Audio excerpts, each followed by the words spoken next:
এখনো টান টান লিখে চলেছে দীর্ঘ উপন্যাস। প্রতি অধ্যায় শেষে দাড়ি টানছে নিখুঁত নিয়মে। বৃষ্টির বিনিময়ে নায়িকা করেছে অরণ্যে ছুটে চলা কিশোরীকে, যে এখনো আলপথের গল্প শুনে কান্নার স্বরলিপি নিয়ে ভিন গায়ে চলে যায় চুপি চুপি, যেখানে ফসলের প্রস্তুতি দেখেছিল প্রথম মানুষ।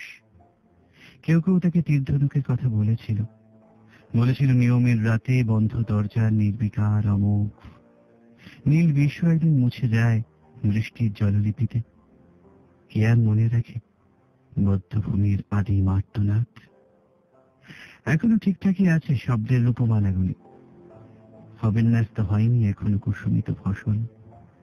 অরণ্যে এক ধরনের মাদকতা থাকে, বোধহয় মাতাল জাগরণ। শরীরের প্রতিটি খাঁজে খাঁজে পট খেলার লোক আমাকে মাতাল করে দেয়। ধুলোতে পদচিহ্ন বাড়ে বাড়ে রাত। আসলে উদম শরীরে নখ দাঁত বসাতে এখন আর লজ্জা পাই না।